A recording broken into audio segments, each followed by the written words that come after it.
মহান মুক্তিযুদ্ধ আমাদের রক্তে কেনা, আমাদের অহংকার।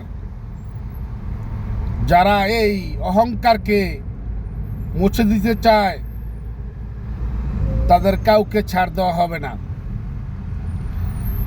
বাংলাদেশকে জন্ম দিয়েছে আওয়ামী লীগ, বাংলাদেশকে জন্ম দিয়েছে আওয়ামী লীগ। মাটি ও মানুষের সংগঠন আওয়ামী লীগ। এই আওয়ামী লীগকে কিছু দূষর, কিছু শকুন ধ্বংস করতে চায়। এই যে আমির, আর জামাতের আমির, সে আমির কিসের আমির? সে কি ধরনের আমির? কিসের আমির? সে শালা বদমাশ, বাঞ্চুত বদমাশ, অসভ্য। জামাত আসলেই জারস পাকিস্তানি বীজ। বাঞ্চুতরা যে কত ডেঞ্জারাস, কত নিকৃষ্ট, কত অমানুষ, এটা কল্পনাও করতে পারবেন না।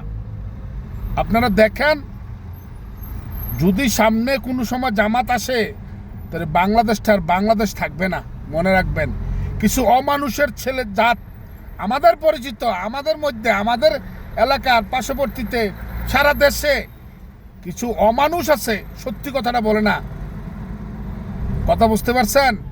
এই শালা কত বাটফার, কয় কি আপনি দেন। এই যে শফিক, জামাত শফিক, সে কুমিল্লাও বিভাগ দিব, আবার নোয়াখালীরও বিভাগ দিব। ওরে বাটফার শালা, কয় কি ভাঙচুত, কত খারাপ, কত নিকৃষ্ট। আজকে তোরা যারা এটা নিয়ে আমাদের সাথে চইলা, আমাদের সাথে থাইকা, আওয়ামী লীগের লোকে থাইকা এখন জামাত জামাত করস, আওয়ামী লীগের বিরোধিতা করস। হায় রে, নির্বাচন তো জামাত তো থাকতে পারবে না। লাস্টে দেখবেন বিএনপির যে কলা দেখাইতেছে এখন, এই কলা দেবীর দ্বারা যেভাবে বিএনপিটা শেষ করছে, এরকম সারা বাংলাদেশের বিএনপির কলা দেখাইয়া জামাতের অবস্থান নিব।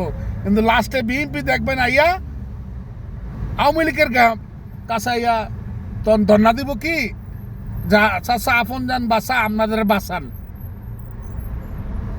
আপনারা কলা দেখাইছে কিন্তু এখন বুঝে না।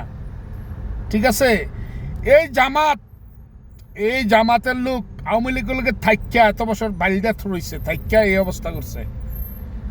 যদি বাইসেসলি তোরা যে এই অবস্থা করতেছ, তোদের অবস্থা যে কি হবে আগের দিন বুইলা যা, আগের দিন বুইলা যা। 17 বছর মায়ের কোলে ঘুমাইছস, আওয়ামী লীগ ক্ষমতা থাকাকালীন মায়ের কোলে ঘুমাইছস।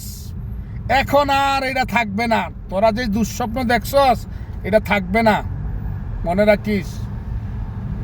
বাটপারের দল, তোদের আয় রে, তোদের অবস্থা যে কি হবে একমাত্র আল্লাহই জানে।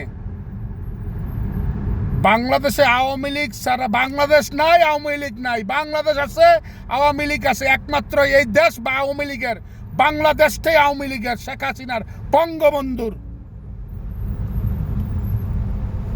আর কারো নয়, কারো বাপের সম্পত্তি নয় বাংলাদেশটা।